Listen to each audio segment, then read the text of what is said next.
अखंड मंडलाकारं व्याप्तं येन चराचरं तत्पदं दर्शितं येन तस्मै श्री गुरुवे नमः। चारों युगों में साहिब के चार नाम। सतयुग में सत सुकृत कह टेरा, त्रेता नाम मुनिंदर मेरा, द्वापर में करुणा में कहाया, कलयुग नाम कबीर धराया। चारों वेदों में कबीर साहिब का नाम। यजुर्वेद अध्याय 5 मंत्र 32, कबीर अंध अरि असी, बम्बा अरि असी।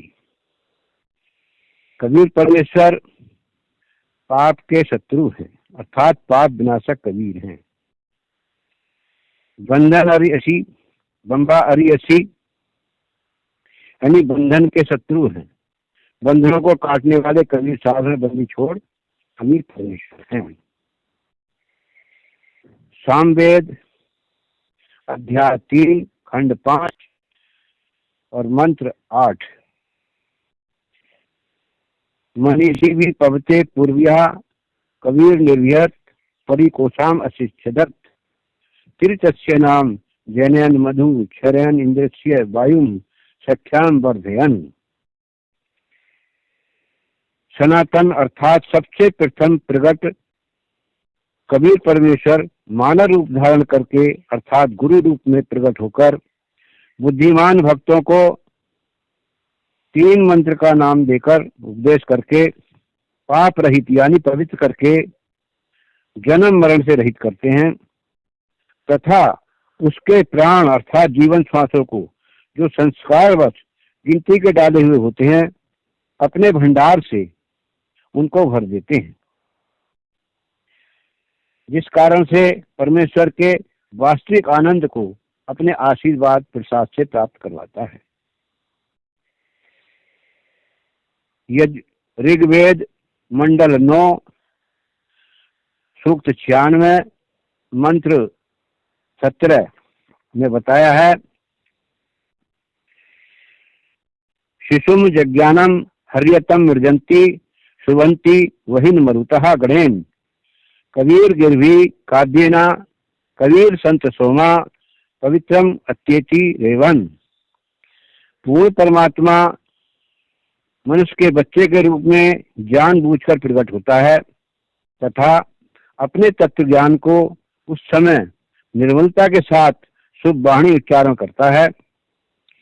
प्रभु प्राप्ति की लगी ब्रह अग्नि वाले वायु की तरह शीतल भक्त समूह के लिए कविताओं द्वारा कवित्व से अत्यति यदि अत्यधिक निर्मलता के साथ कबीर वाणी अर्थात कबीर वाणी द्वारा ऊंचे स्वर में संबोधन करके बोलता है। वह अमर पुरुष अर्थात सत्पुरुष ही संत अर्थात ऋषि रूप में स्वयं कबीर देव भी होता है, परंतु उस परमात्मा को न पहचान कर कवि कहने लग जाते हैं। चौथे अथर्ववेद में बताया है, पित्रम देव बंधु बृहस्पति नम श्रावय च गच्छात त्वं विशेषाम जनिता यथास कबीर देवो न दवैत श्रद्धावान। ये अथर्ववेद कांड 4 अनुवाक नंबर 1 मंत्र 7 में। इसका अर्थ है, जो अचल अर्थात अविनाशी जगत पिता भक्तों का वास्तविक साथी अर्थात आत्मा का आधार बड़ा स्वामी अर्थात परमेश्वर व जगत गुरु तथा विनम्र पुजारी अर्थात विधिवत साधक को सुरक्षा के साथ सतलोक गए हो को यानी जो मोक्ष प्राप्त कर चुके हैं उनको सतलोक ले जाने वाला, सब ब्रह्मांडों की रचना करने वाला, जगदम्बा अर्थात माता वाले गुणों से भी युक्त, काल की तरह धोखा न देने वाला, स्वभाव अर्थात गुणों वाला, ज्यों का त्यों अर्थात वैसा ही वह है आप कबीर देव है यानी कबीर प्रभु है। यजुर्वेद अध्याय 8 मंत्र 13, देवक तस्येन सोवयजन्मसी मनुष्यक तस्मेन सोवयजन्मसी प्रतस्य कृतस्येषनसा सोवे जन्मस्य आत्मक तस्मीन सोवया जन्म सेन सोवर्य जन्मसी यच्चाय मेनो विद्वांस चकार यच्च विद्वंसो सच्य सर्वस्येन सोव्य जन्मसी। वेदों को बोलने वाला ब्रह्म कह रहा है कि हे पूर्ण ब्रह्म, आप सत्य भक्ति करने वाले ऋषि द्वारा किए हुए पाप के क्षमा अर्थात विनाश करने वाले हो। साधारण व्यक्ति के किए हुए पाप के विनाश करने वाले हो। सत्य भक्ति चाहे पिता करे, उस पिता के किए हुए पाप के विनाश करने वाले हो। शास्त्र अनुसार साधना चाहे कोई स्वयं करे, उसके अपने किए हुए पाप के विनाश करने वाले हो, अर्थात घोर पाप के विनाश अर्थात क्षमा करने वाले हो। जो सत्य भक्ति करने वाला पाप चाहे विद्वान अर्थात पंडित या अविद्वान अशिक्षित करे, उसके तथा सर्व सत्य भक्ति स्तुति करने वालों के पाप के विनाश करने वाले हो। यही बताया है संतों ने भी, और यही यजुर्वेद में दिखा, अध्याय में दिखा है। सब पापों को विनाश करने वाला है। और बताया है जब ही नाम हृदय धरा भयो पाप का नाश, जैसे चिन्ह की आग की पड़ी पुरानी घास। ऋग्वेद मंडल 9 सूक्त 96 मंत्र 16। स्वायुध है श्रोत्रभि प्रिय मानो भयसम गिरयम गुह्यम चारु नाम अभिभाजम सप्तरिव सरस्वती वायु भी गा देव सोमा। हे परमेश्वर, आप अपने तत्व ज्ञान रूपी शस्त्र युक्त उस अपने तत्व ज्ञान रूपी शस्त्र द्वारा मवाद रूपी अज्ञान को नष्ट करो तथा अपने उपासक को अपने गुप्त सुखदायी श्रेष्ठ नाम व मंत्र का ज्ञान कराएं।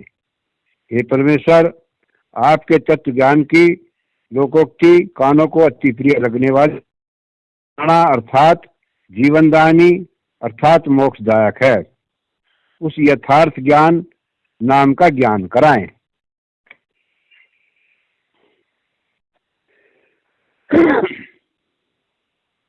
वेद मंडल 9 सूक्त 96 मंत्र 18 में ऋषि मना यह ऋषिकृत सरसा सहस्राणी अर्थ है पदवी कवि नाम तृतीयम धाम महिष शीशा संत सोमा विराजमानु राजती ष्टुप। अर्थ बता रहे हैं, वेद बोलने वाला ब्रह्म कह रहा है कि जो पूर्ण परमात्मा विलक्षण बच्चे के रूप में आकर प्रसिद्ध कवियों की उपाधि प्राप्त करके अर्थात एक संत या ऋषि की भूमिका करता है, उस संत रूप में प्रकट हुए प्रभु द्वारा रची हजारों वाणी संत स्वभाव वाले व्यक्तियों अर्थात भक्तों के लिए स्वर्ग तुल्य आनंददायक होती हैं। संत रूप से प्रकट वह अमर पुरुष अर्थात सत्पुरुष ही होता है।